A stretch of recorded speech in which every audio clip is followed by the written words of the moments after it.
There's a kind of silence that doesn't come from peace, but from surviving storms no one else even knew you went through. Sometimes the ones who laugh the most, who seem the calmest in chaos, are the ones who've seen the worst of life and learned to carry it in silence. They don't scream. They don't beg. They don't show you their pain, not because they have none, but because they've learned the world rarely listens. Carl Jung, the Swiss psychiatrist, the seeker of the soul's truth, once said that knowing your own darkness is the best method for dealing with the darkness of other people. He spent his life studying the shadow, the wounds we hide, and the masks we wear. Not to judge, but to understand. Today, I want to take you on a journey, not outwards, but inwards. Into the quiet places of the heart, into the invisible ache behind gentle eyes. Because sometimes, the people who seem the most put together are the ones holding themselves together piece by piece. This isn't just psychology. It's soul work.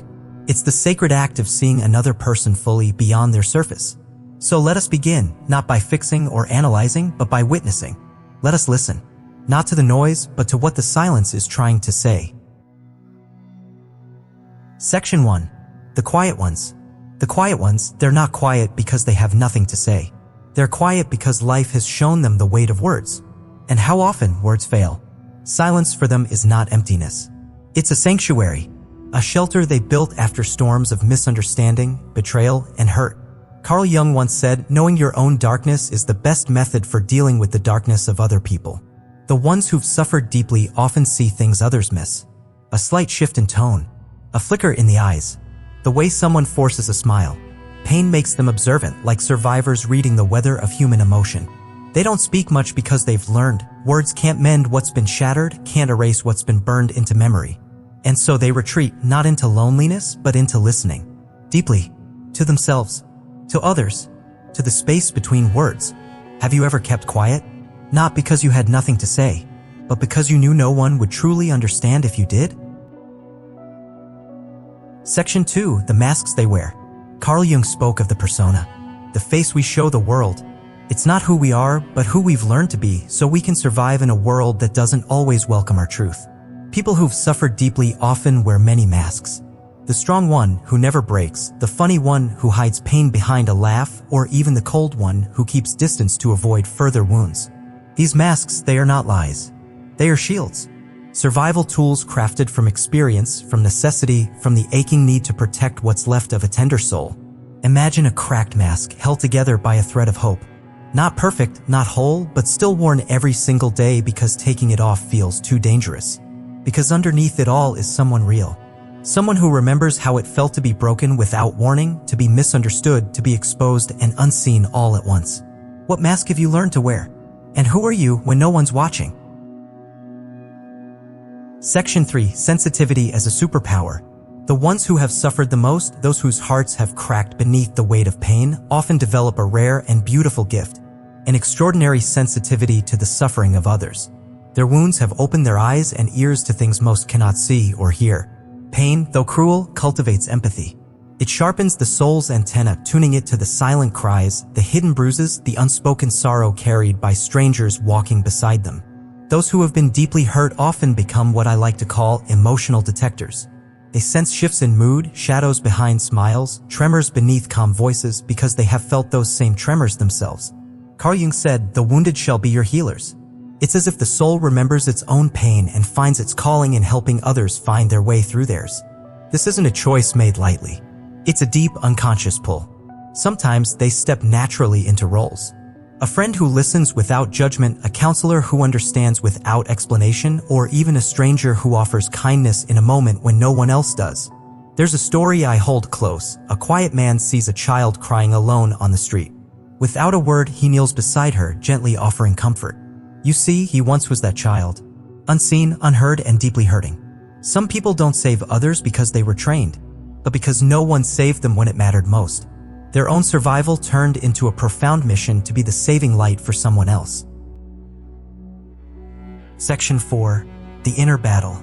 Inside each of us, there is a place, often hidden deep in the shadows of our mind and heart, where we bury the pain, the fears, the shame that life has dealt us.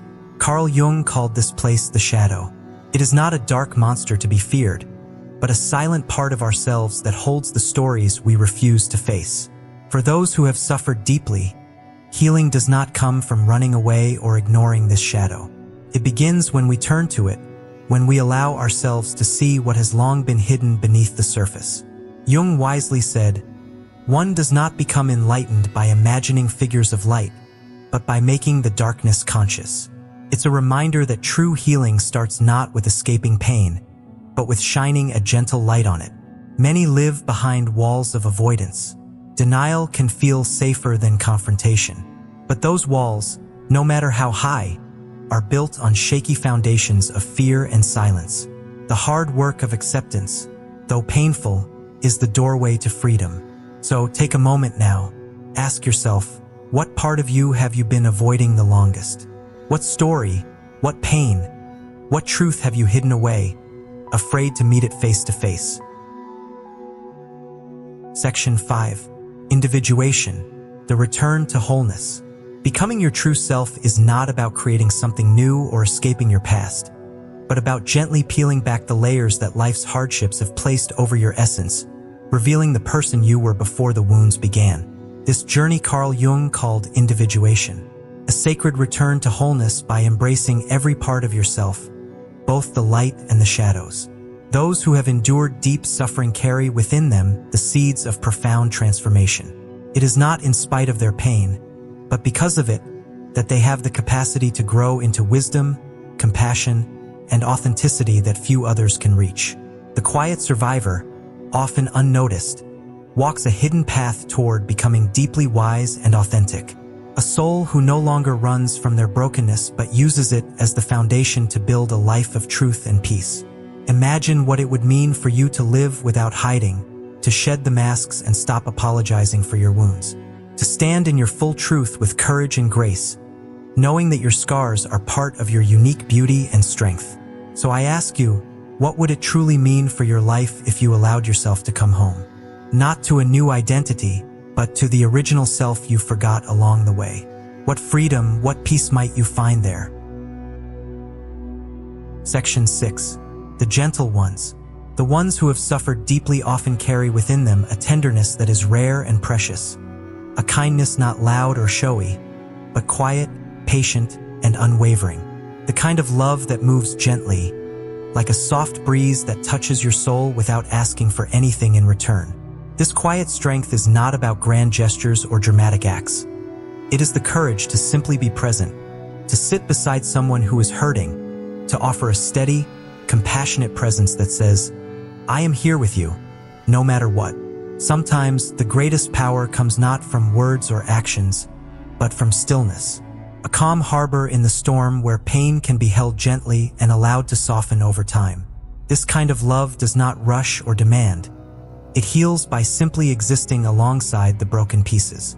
Like the Japanese art of kintsugi, where broken pottery is repaired with gold, the souls who have suffered are not damaged beyond repair. They are reborn, shining more beautifully because of the cracks that were once hidden, now honored and transformed.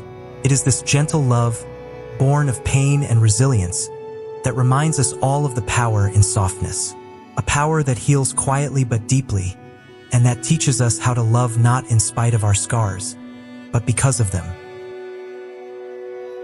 Section 7. The invitation to heal. You are not defined by the pain you have endured or the shadows that once darkened your path.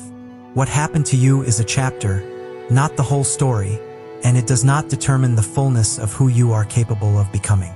Carl Jung once said, "I am not what happened to me, I am what I choose to become," reminding us that within each of us lies the power of choice, the power to heal, to grow, and to transform beyond the scars. Healing is not a race or a destination, but a gentle awakening, a slow and sacred unfolding of awareness where you begin to notice the parts of yourself that have been hidden, neglected, or silenced. It is in this awareness that the first true breaths of freedom are found, inviting you to meet yourself with kindness and patience. It is perfectly human to struggle, to feel fragile, confused, or lost. To repair yourself takes time, tenderness, and sometimes tears. Yet this process, as difficult as it may be, is not a sign of weakness. It is the bravest journey of all, the path back to wholeness and self-love. Those who have suffered are not broken pieces lying scattered on the floor. They are living mosaics, fragments of experience, pain, and beauty arranged by the hand of time and intention into something wholly unique and radiant. This is the truth of becoming, to embrace the whole self, scars and all, and to move forward with courage and grace. So, I invite you to begin this journey gently, not by forcing change, but by allowing yourself to become aware of the light that already exists within you, waiting patiently beneath the surface, ready to bloom in its own time and way. Pain doesn't make you less. It makes you more real than you ever thought possible.